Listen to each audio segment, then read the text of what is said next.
Hi everyone. Just thought it was officially, let's say, it was a great success there. Sun and Moon Group thing done on live on YouTube. That went really well. The sound at the start was like horrible, but this is something that was the first time I've done that, and we've had internet craziness at our house there, and so that's why, the sound was really bad. I had to improvise really quickly. Anyway, I think, I can't help but want to talk about the replication of the functional anxiety, because mostly that is all that's going on. And Trump saying that Jerusalem was Israel's capital city, this is really stupid, man. It's really, really stupid to do this, man. Because the reason everyone feels so strongly about it is because they know that their experience is about consciousness. Okay? And Israel thinks now it's like that's the reason why they never made this call, because everyone equally has this relationship to consciousness. Okay. It cannot be just one group of people. It's every single person that's alive. Okay, they are all equal because they exist by virtue of consciousness, right? And so that's why it's a massive no-no, because now the Jews think they're going to take over. They're going to take over Jerusalem, and this is a problem, man. This actually, it's a problem, but it's also a great example of the truth, which is that anxiety is what is politically credible. So you've got all these things that people do to replicate anxiety, and the whole Israeli thing is just it's an orgy of replications of anxiety. Okay, and I've just been studying some footage there of interviews with Israeli people, and they live in fear. It's politically correct for them to fight with everyone else. Okay, because they channel anxiety as wisdom, and so it's politically correct to fight with everyone else. So let's just say that if all the Palestinians just disappeared and Israel had all that space, their behaviour would not change. They would still insist on fighting with someone, and so you can guarantee that is the case. And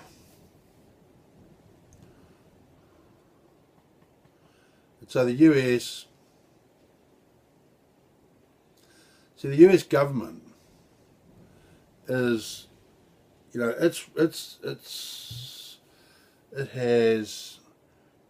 at the behest of the US government. So what you got there, you've got Israel living vicariously through the US, and then being empowered by being in the US government. These dual passport Israelis are empowered, and so they don't have to lie because they've got all this power, right? And so that's why the US, it's a sneaky trick, and it's exactly replicating anxiety, how the relationship to this corrupted government is to the people. And then you've got the instance of those few in the government that are causing it having control over foreign policy and the rest of them going on with it, that replicates anxiety as well, that event in the mind. Because then you've got the Israeli-US thing. Israel's this tiny little country, and so that Israel is controlling US. This is replicating anxiety as well, that relationship as it events in the mind. And Israel has, like, Jewish people have the media, bloody blah blah. So it's very, very, it's a bad situation, man. It's a bad, bad situation, because I've just seen these protests in Iran. Okay, this is Israel's doing, man. This is their game, eh? This is the A game, and I think Turkey could get involved with this, eh? Because Turkey's a Muslim country, and they've witnessed a lot of stuff, man, that's happened around the place, and it is in that same kind of way. So it could be that, yeah,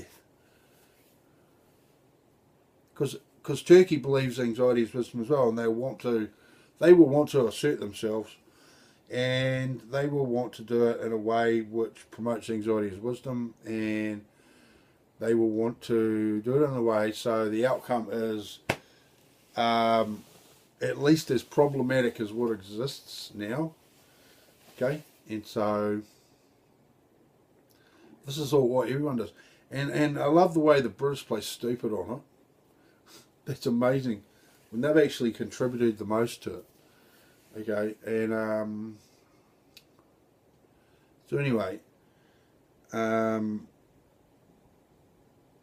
had to say something about that because it's been a bit of a big deal. I was looking up the actual causality of the First World War, and that same dysfunctionality was present, right? They all thought, it was out of fear, because Britain got involved because there was this convoluted chain of relationships going on where it was actually, it was like this friends.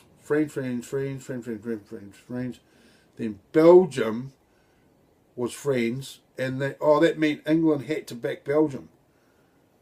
So this is this real amazingly convoluted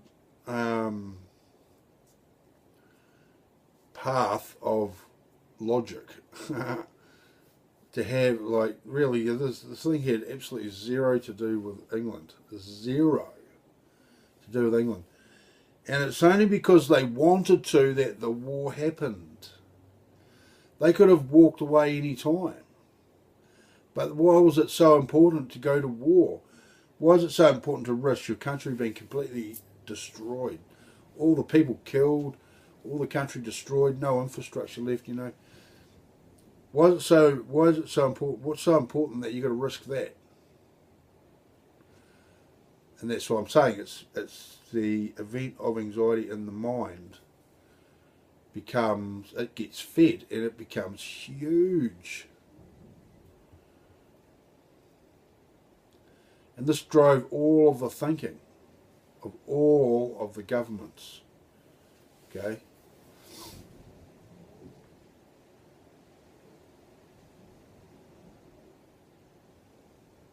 So I'm unhappy about that. So this is like the great moment, because now there's a qualification there. There's something to look to for a standard, because while there's no boundaries around us, okay, anything can happen, man. And invariably, if you don't make boundaries for other people, they will make boundaries for you.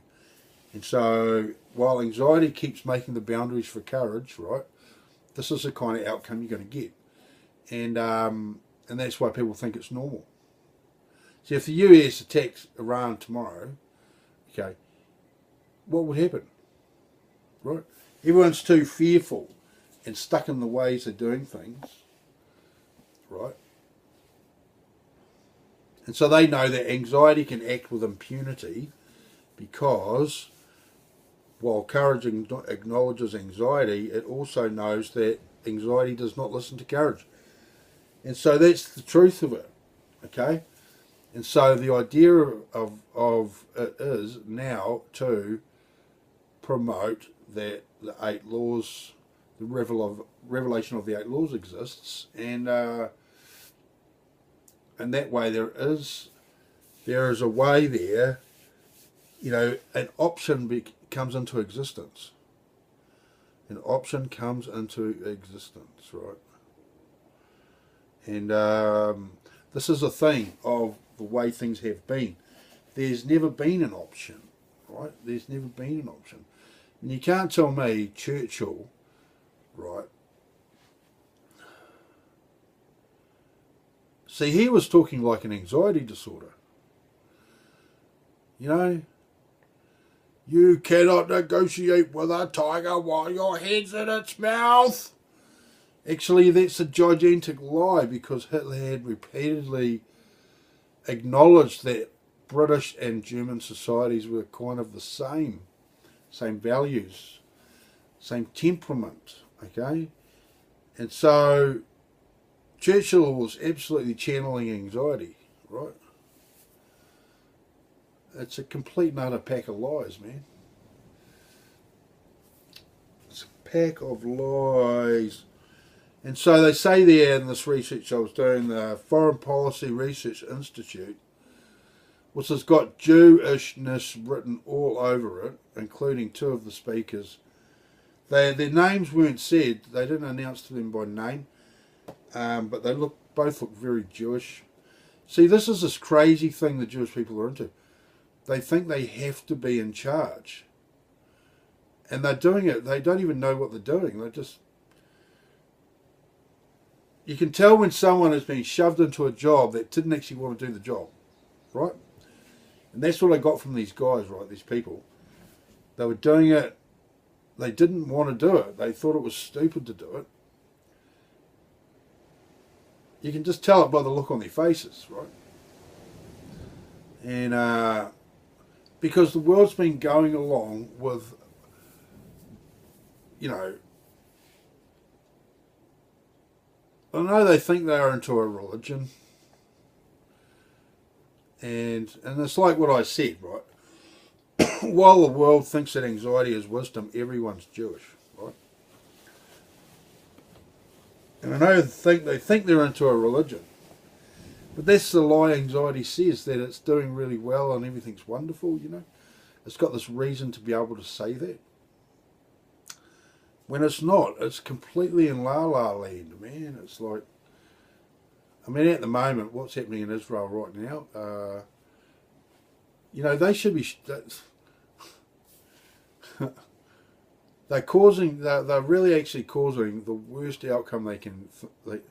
They're actually, because of this political correctness of anxiety, is instinctively intuitive, they're actually putting in place the causality to have the worst outcome imaginable. Okay, so they have got the highest level of the theatrics. Okay, they play the game at the highest level of theatrics, man, because they've created this gigantic lie, and you've got to live up to the lie, and all that. And so they're all in, man. They are all in. And so what are they going to do to replicate anxiety so that people notice? You have to have it has to be a certain measure for the event to have the desired range in the political sphere. So they have to replicate anxieties, right? Now, you know what? this is the giant lie, but actually Israeli society is virtually the opposite to New Zealand society. Okay, they are the opposite to New Zealanders, man. Now, as the Chinese might tell you, they might tell you that any Chinese that lives outside of China is no longer Chinese. And I can understand how they might feel like that. Because there's all these Kiwis around the place, they're all overseas and that. They don't live this life anymore, you know. And see, this whole, see, I think this whole business of nationality and even ethnicity is, it's a false economy to think that that's where the value is. You know, it's short-sighted. It is short-sighted to put your belief in, which essentially is political, okay, the ethnicity, the nationality, right? It is, it's a false economy to put your faith into the political sphere. When you're trying to think, okay, when you're trying to think, it's a false economy to put your faith in the political when you're talking about the political sphere, because it involves all that short-term thinking. If you want to understand, you shouldn't do that. Because just like the lie of the anxiety, right? If you believe in anxiety, and everyone's bought into it. It's the nasty, you know, it's the super sci-fi culture shock experience of birth, that this supreme being, which is the human being, we're the supreme being, because we are perfect vehicles of consciousness. See, the whole reality of how our culture should function, it's not in any way, shape or form in the political sphere. Okay, that's not the truth of it. Okay, see, the political sphere is not the truth of it, because that's how people feel about things. Okay, now how they feel about things is a different matter to the reality of what they are talking about, right? And as we know, people can be corrupted as per how they feel, which is all these false flags and dramatic things going on. It's like Trump's going on about Bannon's book. Yeah, this is a giant hoax, man. They don't want people understanding what they're doing. They don't want see, it's like anxiety. It's replicating anxiety. So it does not want people knowing what it's doing. Okay, it does not want, and it's it's really interested in keeping concealed its function. Okay, it's really interested to keep concealed its function, right? And that is what anxiety does, right? So at the moment you got Trump said that Jerusalem's the capital of Israel. You've got in the US there, Trump's got this book and he's furious and this big fight, and it's like with Bannon. Okay, and then you got Iran. And so, because they're lying about it. You see, they can't help but lie, because they lie to get political credibility. And so what they say on the media, that's a lie. Because at one level, they want to lie to conceal their actual motives. Two, the media people want to lie because that's the only thing they know how to do. They get it and put it through that filter of theirs, eh? And it comes out like that, right? And it's just like, ugh. And then there's actually, while everyone thinks that anxiety is wisdom, people all are showing a bit of apathy. There's a general apathy thing going on with the news. And that's how it's this general, it's a general orchestration of how much time you are allowed to relax to where your mind can actually think, you know. But yeah, that's the news, man. I mean, if you look at the comments around the region, there's one was saying there, I can't remember who it was. No, it was actually a Jewish person in Israel, that's right. Yeah, he said it looked orchestrated, how it looked orchestrated, the sequence of events. Yeah, so I thought that was interesting.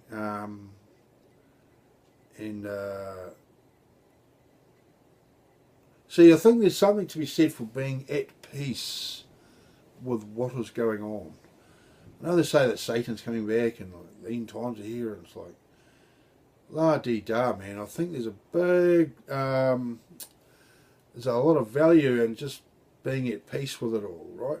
You're not actually part of this situation, man, right?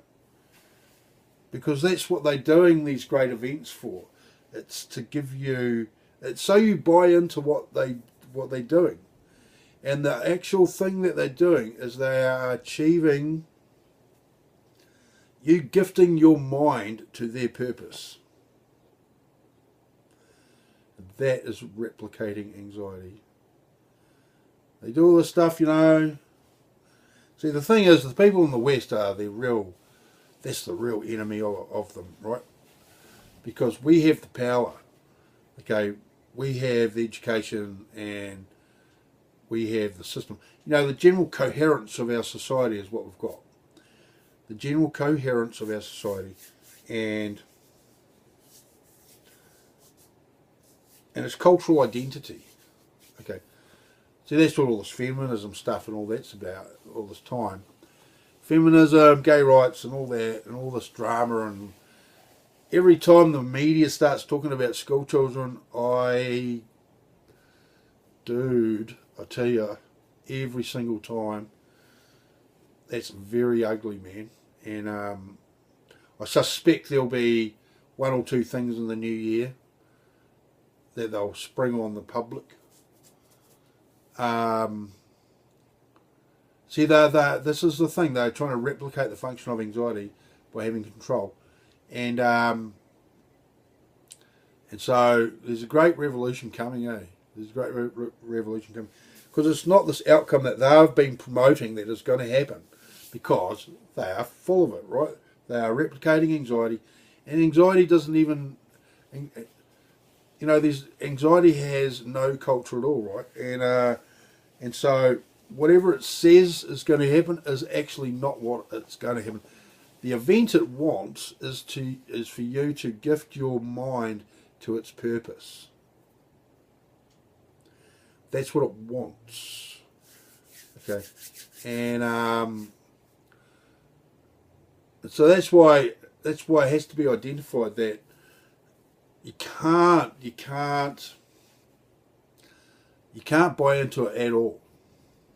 And this is like this business of needing the economy, and it's got to be the economy, and you've got to have all this activity going on, and it's like, nah, man, you don't need that at all. You need that because you've got this massively expensive banking system that wants money.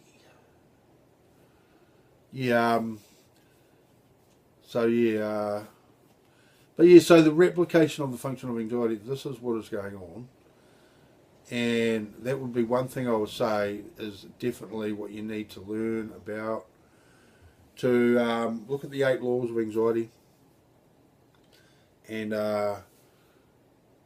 be familiar with that. And then you'll be able to see, you'll be able to identify when it is the anxiety events. Because it starts out quite subtly. Right, it starts out quite subtly, depending on what's going on, the situation, the person actually behind it, and then, but to be objective to be objective, to be able to see. It's like the boiling the bloomin' frog alive thing. Okay. So you don't realise it, but the general civilization, you're actually at about half boiling already, as a normal thing. You know, there's temperature added into it, right? So you get the instance there where,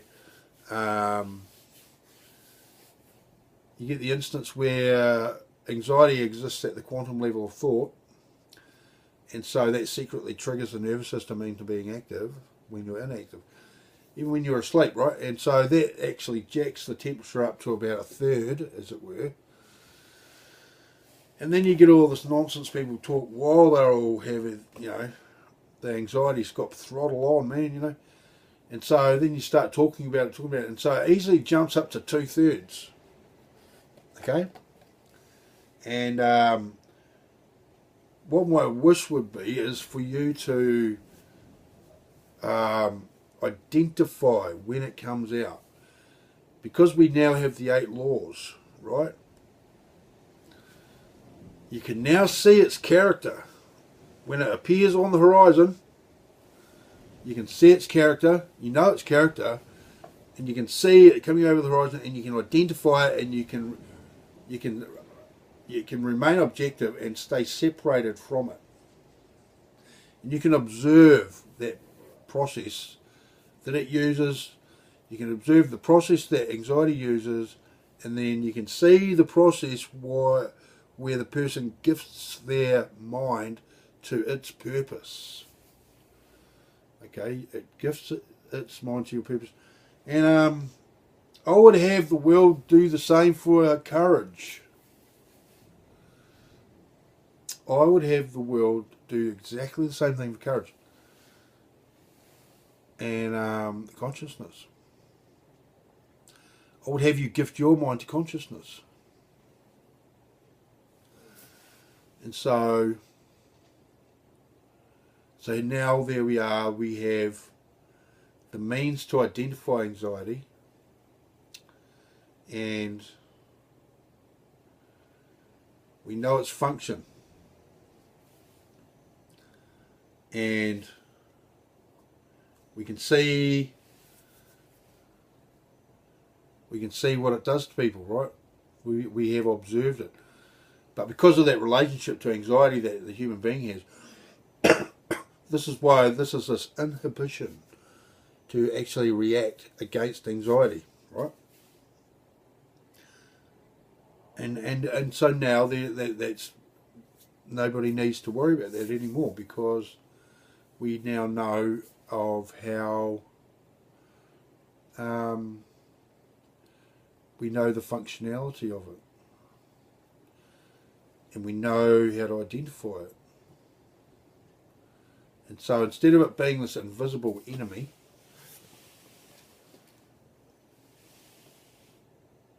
it is now visible. Okay? So actually, factually, here's the deal, right? As the world has been developed according to the political correctness of anxiety, and these events are mainly about promoting anxiety as wisdom and to celebrate the loyalty to the political correctness of anxiety, right? This deity that is worshipped on this world, right? Okay, you see, the secret society that run the banking system, they have told the story for a long time that that's the end times. That's what's going to happen. Okay, but it's a lie, because that's what's been happening this whole time. Okay, that's what's been happening this whole time. And so, I mean, even those that promote anxiety as wisdom, they can't do it properly because they are not allowed to acknowledge consciousness, which means there's a whole lot of the mechanisms that they use that they cannot. They've got to keep them secret, because then they would have to acknowledge consciousness exists. Because anxiety has hijacked consciousness. You can do it, man.